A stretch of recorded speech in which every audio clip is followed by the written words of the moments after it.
آئیے اب چلتے چلاتے، وقت مختصر ہے، میں چلتے چلاتے وہ دھواں دھار مقرر جن کے لیے اب تک آپ انتظار کر رہے تھے، شاید کہ آپ کے کانوں میں چترویدی کی شہنائی بجی ہوگی اور ان کے القاب و الفاظ کہ بوچھار آپ کے کانوں تک سنائی دیے گئے ہوں گے۔ میں ان سے روبرو کرانے کی کوشش کر رہا ہوں اور ان کی دہلیز تک پہنچنے کی کوشش کر رہا ہوں۔ وہ ہیں ماہر وید جناب حضرت مولانا عبدالکریم صاحب القاسمی چترویدی۔ میں ان سے درخواست پیش کروں گا کہ آپ بھی مختصر وقت میں جامع کلمات سے ہم سامعین کے دلوں کو موضوع فرمائیں اور تشریف لا کر اپنے خطاب عالیہ سے ہم سامعین کے قلوب کو مجلہ فرمائیں۔ تو میں نے ایک حدیث آپ کے سامنے پیش کیا، حدیث کا صرف میں ترجمہ کروں اور آپ لوگ بالکل دھیان سے سنیں۔ اللہ کے نبی علیہ السلام نے فرمایا من قرأ القرآن فاستظہرہ، جس نے قرآن کریم کو پڑھا اور قرآن کریم کے پڑھنے کے بعد اس کو یاد کر لیا، حفظ یاد کر لیا۔ من قرأ القرآن فاستظہرہ فَأَحَلَّ حَلَالَهُ، پھر قرآن کریم نے جس چیز کو حلال قرار دیا اس کے حلال کو حلال سمجھا۔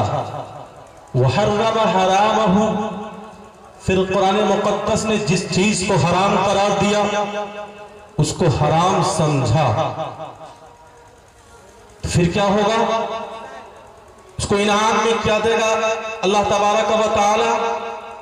ادخلہ اللہ الجنہ، اس کے بدلے میں، اس کے عوض میں اللہ تبارک و تعالی اس کو جنت والا بنا۔ قرآن کریم کو پڑھا، پڑھنے کے بعد اس کو حفظ یاد کر لیا، اس کے حلال کو حلال سمجھا، اس کے حرام کو حرام سمجھا، اللہ تبارک و تعالی اس کے بدلے میں اس کو جنت والا بنا دے گا۔ اور اتنا ہی نہیں نوجوانوں، بلکہ کتابوں کے اندر لکھا کہ حافظ قرآن کو یہ اجازت ملے گی، قیامت کا میدان ہوگا، اولین و آخرین اکٹھا ہوں گے، وہ مالدار بھی ہوں گے، وہ ڈاکٹر بھی ہوں گے، وہ انجینئر بھی ہوں گے، وہاں تمام کے تمام قسم کے لوگ ہوں گے، لیکن اس دن حافظ قرآن کی طرف جب اللہ تبارک و تعالیٰ کی نگاہ پڑے گی، حافظ قرآن سے کہا جائے گا او حافظ، جب اجانے کے تمام نوجوان سویا کرتے تھے تو اس وقت تم میرے قرآن کی تلاوت کرتے تھے، او حافظ راستہ چلتے ہوئے تم میرے قرآن کی رٹ لگایا کرتے تھے، او حافظ تہجد کے اندر تم میرے قرآن کی تلاوت کیا کرتے تھے، او حافظ چلو میں آج تمہیں یہ اجازت دیتا ہوں کہ جاؤ، بس ایسے لوگوں کے کاندھے پر تم ہاتھ رکھ دو، میں پروردگار عالم تمہارے ہاتھ رکھنے کی وجہ سے اسے جہنم سے ہٹا کر کے جنت والا بنا دوں۔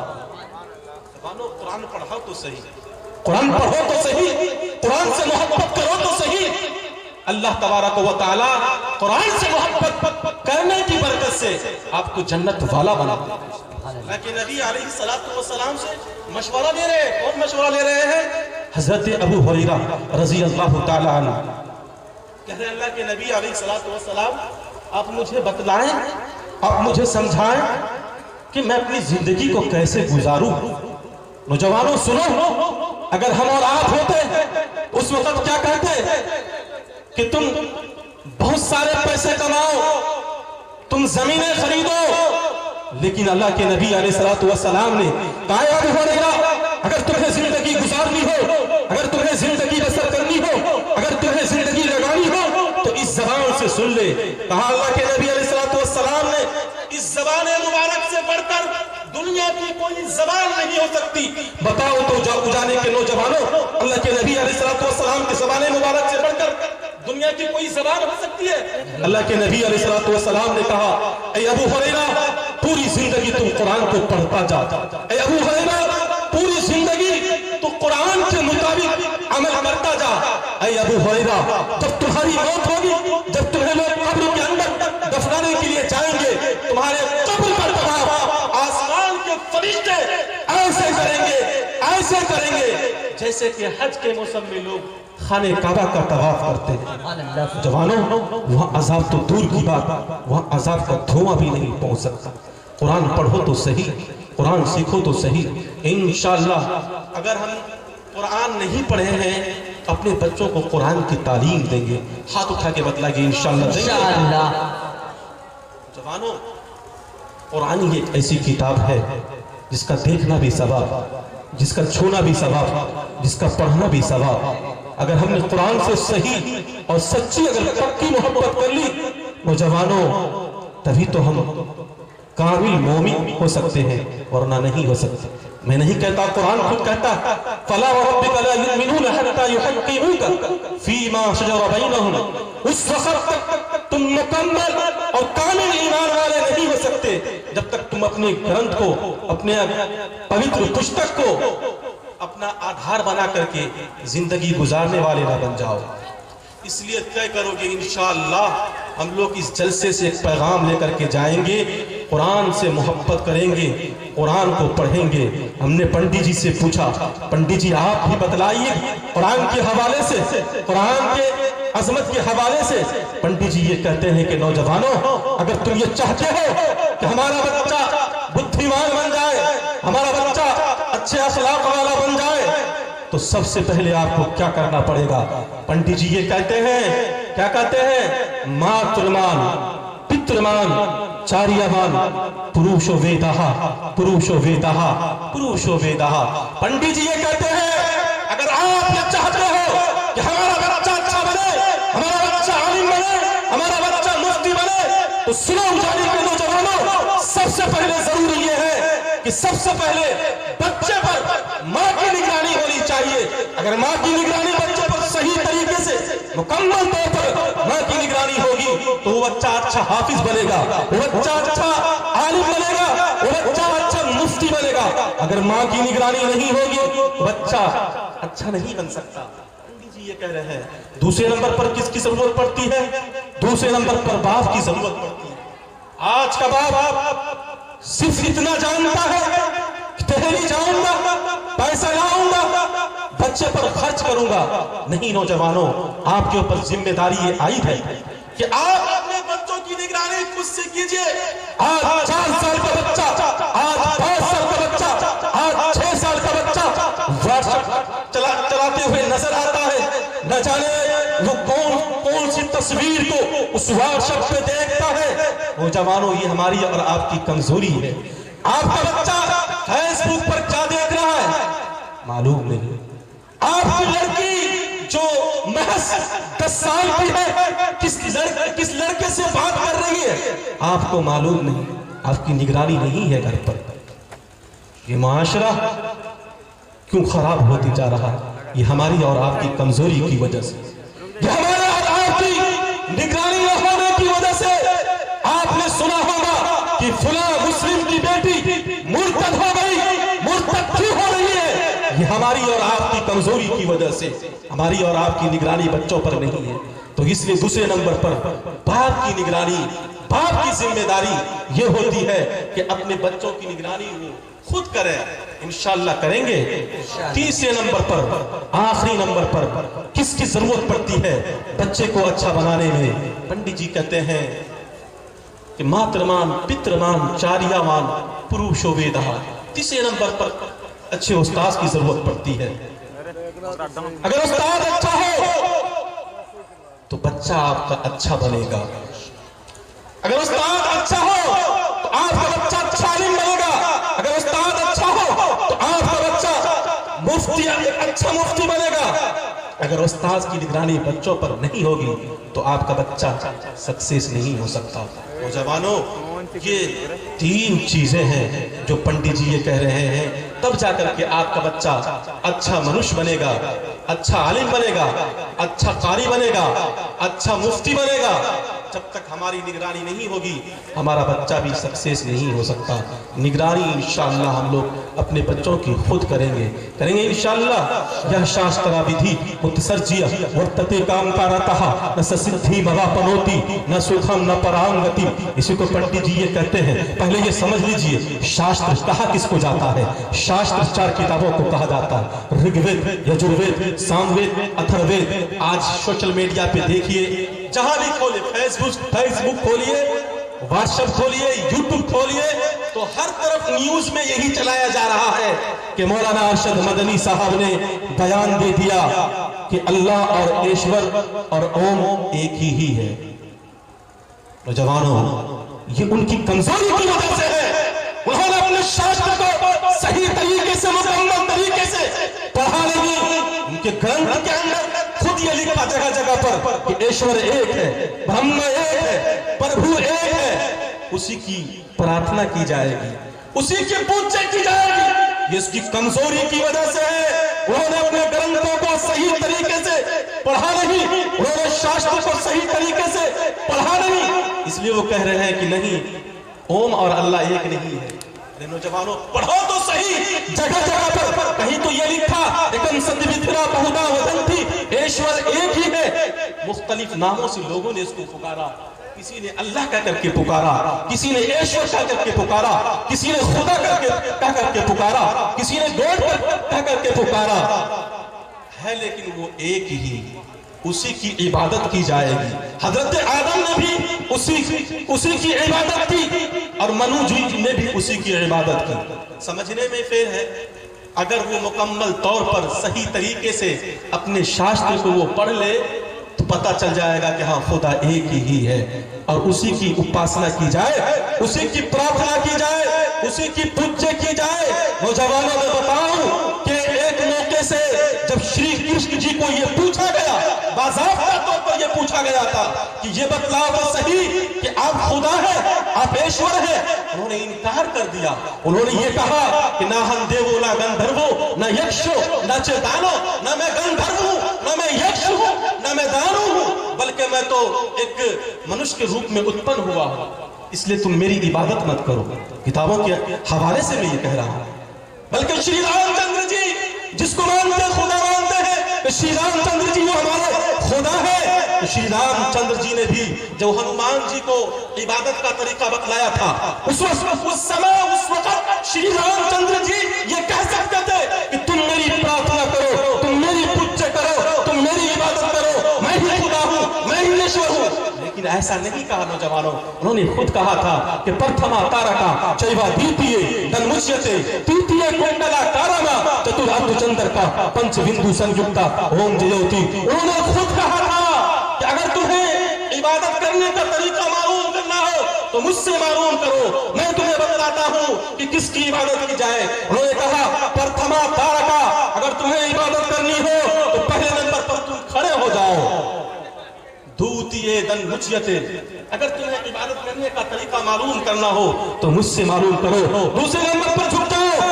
تیتیے کنڈلا کارما، تیسرے نمبر پر کنڈلی مارو چترارتھ چندر کا، اور چوتھے نمبر پر اس طرح جھک جاؤ جیسے کہ چاند ہوا کرتا ہے، پنچ بندو سنجکتا، اور کہا کہ آخری نمبر پر اس ایشور پرماتما، اس برہم کی یاد میں تم ایسے کھو جاؤ کہ تم اس سرشٹی کی چیزوں کو بھول جاؤ۔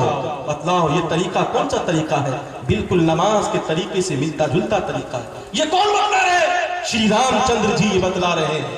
کئی اشلوک ہیں، کئی منتر ہیں جس کے اندر یہ لکھا کہ اللہ ایشور ایک ہے، اسی کی بھکتی کی جائے گی، اسی کی پرارتھنا کی جائے گی۔ یہ کمزوری کیوں پیدا ہوئی؟ انہوں نے اپنے گرنتھوں کو پڑھا نہیں، انہوں نے اپنی کتابوں کو پڑھا نہیں۔ پڑھے رگوید، پڑھے یجوروید، پڑھے ساموید، پڑھے اتھروید، پڑھے 18 پرانوں کو، پتہ چل جائے گا کہ ہاں ایشور اور اوم اور اللہ میں کیا فرق ہے، کیا فرق ہے۔ جب کتاب پڑھیں گے نہیں تو حال وہی ہوگا جو شریمد بھاگوت گیتا کے اندر یہ لکھا کہ یہاں شاسترا ودھی اتسرجیا ورتتے تاں تارتہ نہ سسدھی مواپنوتی نہ سکھم نہ پرانگتی۔ جو وقتی جو منوش قرآن کو چھوڑ دے گا، حدیث کو چھوڑ دے گا اور اپنی اچھا سے اپنی منمانی کی زندگی گزارے گا، وہ یہاں بھی کامیابی حاصل نہیں کر سکتا اور وہاں بھی کامیابی حاصل نہیں کر سکتا۔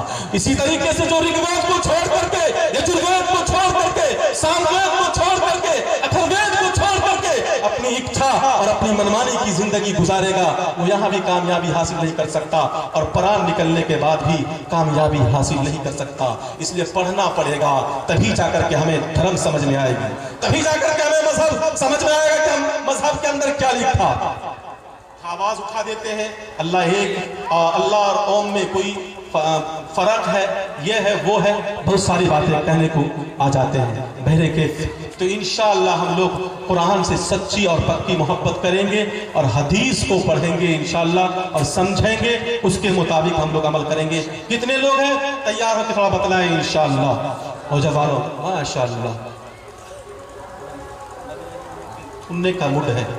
میں نے ایک منتر اور پڑھا، میرے کے ناظم صاحب اشارہ کر رہے ہیں کہ یہ لوگ تھک چکے، تھکے نہیں ہیں، ایسا لگ رہا ہے کہ ہاں بیدار ہے ماشاءاللہ۔ ایک منتر میں آپ کو سنا دوں کہ ہمارے یہاں ہے کہ اسلام کی بنیاد 5 چیزوں پر ہے۔ کتنی چیزوں پر ہے محترم زکی صاحب؟ اسلام کی بنیاد 5 چیزوں پر ہے۔ بنی الاسلام علی 5 شہادت اللہ الہ الا اللہ وان محمد عبدہ ورسولہ واقام الصلاۃ وایتاء الزکاۃ وصوم رمضان وحج البیت من استطاع الیہ سبیلا۔ کتنی چیزیں ہیں بہت سارے لوگوں کو پتہ نہیں ہوگا۔ اسلام کی بنیاد کتنی چیزوں پر ہے؟ 5 چیزوں پر ہے۔ پہلے نمبر پر کیا ہے؟ گواہی دیتا ہوں کہ اللہ کے سوا کوئی معبود نہیں اور محمد رسول اللہ صلی اللہ علیہ وسلم اس کے بندے اور رسول ہیں۔ دوسری چیز نماز کا قائم کرنا، تیسری چیز زکوٰۃ دینا، چوتھی چیز رمضان کے روزے رکھنا، 5ویں چیز کیا ہے؟ اگر اللہ نے استطاعت اور پیسے سے نوازا ہے اور صحت سے نوازا ہے تو آپ کے اوپر کیا ہے؟ حج۔ حج 5 چیزیں ہیں۔ اب میں ہندو بھائیوں کی کتابوں کے حوالے سے کچھ بتانے کی میں کوشش کروں گا کہ ہمارے ہندو بھائی کی کتابوں میں بھی اس کا کچھ تذکیرہ ملتا ہے۔ لکھا کہ سناتن دھرمم پنچم ویستو پرتھما ویستو ششٹانگ کرتک دوتیے ویستو دانم وچھتا